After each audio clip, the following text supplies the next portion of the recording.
What's happening, everybody? A non-fun video today regarding the 2025 Yamaha JetBlaster series. Now, it's becoming more and more popular to post online to different forums and Facebook groups and whatnot to discuss the issue lately that's been plaguing the Yamaha JetBlaster. And I have the Yamaha JetBlaster Pro myself, and I had recently noticed the issue that we're about to talk to today. And we knew about some issues with the Yamaha lineup in the past, and now it's becoming worse and worse. And now a lot of people are noticing some large issues with their ski. And it just so happens to be the hull. Now, the motor, great. Everything great. We've had a lot of good experiences on the Yamaha JetBlaster so far. I have my issues with it, and most of those issues are due to the weight and length of the ski itself. However, today we're here to talk about some quality control issues, especially in the build process of the Yamaha JetBlaster Pro. Now, originally, I wasn't going to do a video on this because I didn't notice any issues. However, after about 10 hours of use, if not a little bit more, I've noticed some start to pop up, and that is this right here. So at first glance, you won't notice any issues right away. However, if we scroll in, you'll start to notice some cracking and fiberglass showing on the build between the top deck and the bottom deck on the Yamaha JetBlaster Pro. So I have the model that is fiberglass on the bottom and plastic on the top. Now, a lot of people are saying this is because the plastic is moving and causing stress fractures to the ski. This is not the case. This happens during build process, and I'll explain why. Now, I'm going to pull up another photo, and you'll see what I'm talking about. And this is a photo that's even worse. Look at that right there. You can see the fiberglass strands out, and you can see the plastic, or I'm sorry, you can see the paint chipping all around this. And the issue is because during the build process, you can see that there was probably a wrench on here, not a socket, and they probably used an impact on the top. And what happened is when this got smushed as the impact was coming in, rather than torquing this to spec, it probably used enough damage from the impact to break the paint around the fiberglass and cause some chipping on the fiberglass with the paint.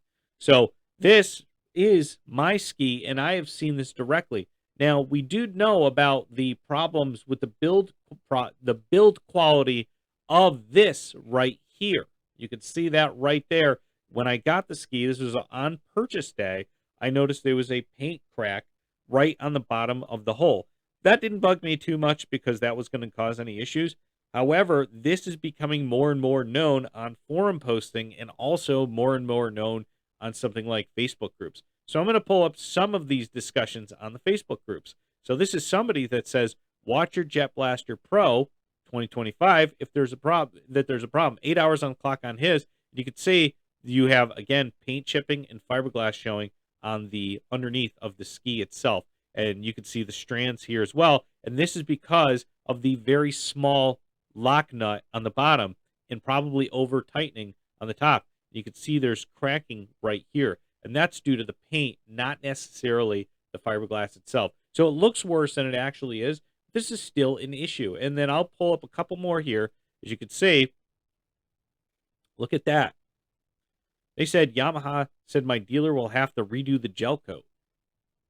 And then somebody said, what year is this? And the other person says 2025.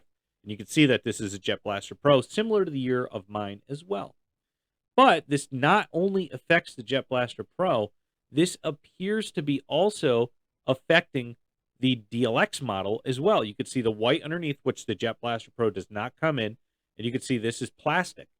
And somebody said, after seeing all these posts about the bolts cracking on the 2025, I happened to be at the dealership today and looked at one on the floor. And there you go. You could see the paint chipping again around the plastic. This time, you don't see fiberglass strands.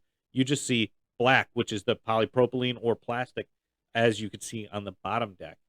So more and more, this is becoming a discussion between people, and they're talking about not even purchasing the Yamaha JetBlaster anymore because of all of these issues that we're seeing today. Now let's pull up a discussion board. Next post. And somebody said, I won't buy one. Not good let alone any machine on a fresh one, which basically means they are looking at the dealership floor and seeing it. And then the author of that, who showed this, says, I would hold off until they get this fixed. I have zero issues on the ski, and it's by far my favorite ski I've owned, but I'm not happy with this. Going to try to get it swapped for a different model till they fix this issue or get it resolved. I'll buy another one. Just don't even want to try to get it fixed. Keep dealing with this. Can't believe they thought it was a good idea to use those small nuts without and washers to displace the pressure. And it's true. They should have used larger washers underneath the hole here in order to displace that pressure so it doesn't cause that cracking. But I do believe this is due to build issues when they're trying to over torque these nuts when they're using something like an impact wrench to put it together. And most of these dealerships are not employing somebody who's going to be using careful to put this together. They're going to try to slap these together as quick as possible, especially at the beginning of the year when they first got them. They need them out on the dealership floor to get them out the door and sell them. And since this is my ski here, I'll probably be bringing this up to them as well. But this is something Yamaha definitely has to put out to the public and say that there's an issue with this, or say they're rectifying the issue, or even this is a potentiality to make a recall on this so that they can fix the issues with the JetBlaster Pro. So you could see this person that they even put out there is wake jumping in the water. That is going to cause some stress fractures, more than likely due to the top and bottom deck flexing. But more than likely, this is a build quality issue than it is an issue with it causing problems in the future. However, as you can see, when there's fiberglass showing, this is going to take the rigidity off the chassis or the hull itself and could cause issues in the future. You don't see this on the Sea-Doo Spark because the Sea-Doo Spark has color built into the hull itself. It does not have paint put over the top of the hull. On top of it, it's plastic.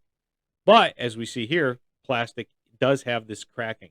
So it doesn't look like there's any damage to the plastic here. However, the photo isn't the greatest. So it's hard to tell from this here, but this is clearly a paint chipping issue. But when it comes to showing fiberglass like that, this can get water inside of this and then start getting less rigidity over years. And it's almost like waterlogging some wood. Getting wood wet over and over will cause weakness in the hull. And this is a bad look for Yamaha. So I do hope to hear back from Yamaha, or we hope to hear back from Yamaha regarding a possible recall with the skis themselves.